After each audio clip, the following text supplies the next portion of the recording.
प्रथम तहलका न्यूज। कौन कहता है कि आसमान में सुराख हो नहीं सकता, एक पत्थर तो तबीयत से उछालो यारो। जींद के अहिरका गांव के किसान सतबीर पूनिया ने एक ऐसा ही पत्थर उछाला जो आज दूसरे किसानों के लिए एक मिसाल बन गए हैं। किसान सतबीर पूनिया ने थाई एप्पल बेर की बागबानी करके 45 लाख रुपए की प्रति वर्ष कमाई करते हैं। ये अपने ही नहीं बल्कि हरियाणा के किसानों के लिए एक नई खेती करके किसानों को जागरूक करने का काम भी करते हैं। सतबीर पूनिया ने सागवान के 1 एकड़ में 1000 पेड़ लगाए हैं, जो कि 15 सालों में पेड़ बन जाएंगे और अगले 15 सालों में इन पेड़ों से तैयार लकड़ी की कीमत 15 करोड़ रुपए हो जाएगी। सागवान की लकड़ी की कीमत मार्केट में काफी महंगे दामों में बिकती है। जागरूक किसान सतबीर सिंह ने अपनी इस खेती के बारे में कई जानकारियां दी।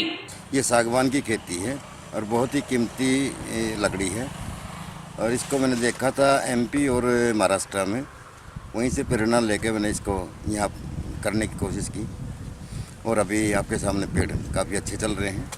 अभी 1 साल हुआ मुझे इनको लगाए हुए, काफ़ी अच्छे ग्रोथ दे रहे हैं। तो ये मैंने 1000 पौधे लगाए हैं, करीब 1 एकड़ मेरे पास जगह है जिसमें मैंने लगाई। तो कहाँ से लाए थे, कितनी कीमत थी एक पौधे की? ये मैं लखनऊ से लाया था और 120 रुपये पर पौधा मुझे पड़ा था। कहाँ यूज होता है? अपने हरियाणा में तो सागवान की खेती नहीं होती। ये बहुत ही मजबूत और बढ़िया लकड़ी है, सालों साल चलने वाली है, फर्नीचर में काम आती है, बिल्डिंग में काम आती है, काफ़ी कॉस्टली लकड़ी है और इसको तैयार होने में करीब 15 साल लग जाएंगे। तो क्या भाव बिका हरियाणा की मंडियों की बात की जाए तो?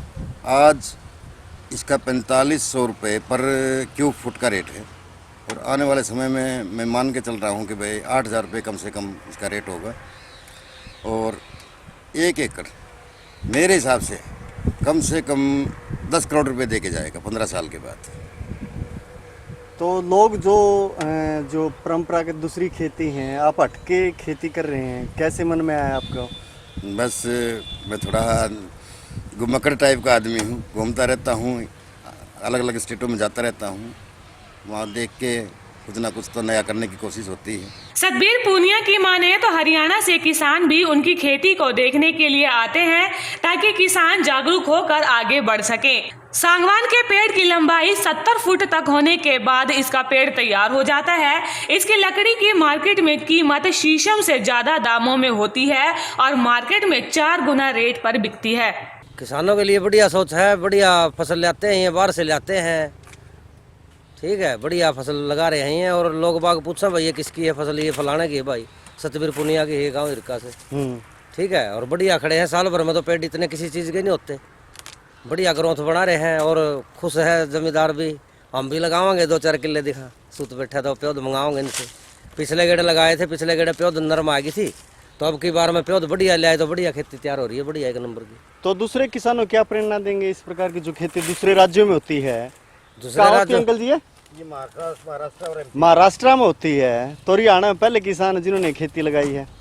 फिर भी ये पता नहीं था इन जमींदारों को, ये गए हैं बाहर है, इन्होंने पता लगाया है कृषि विज्ञान से भाई मतलब ये चीज़ लगा लेना तो फायदा रहेगा कि नुकसान, तो इन्होंने फायदा लगा तब ये इस खेती को ले आए यहाँ। सफलता का मुंह वही देखते हैं जो मेहनत करना जानते हैं। वैसे भी कहते हैं कि मंजिलें उन्हीं को मिलती है जिनके सपनों में जान होती है। महज पंखों से कुछ नहीं होता, हौसलों से भी उड़ान होती है। किसी शायर की इस शायरी को जींद के किसान ने सच कर दिखाया है। प्रथम तहलका के लिए जींद से परवीन कुमार की रिपोर्ट।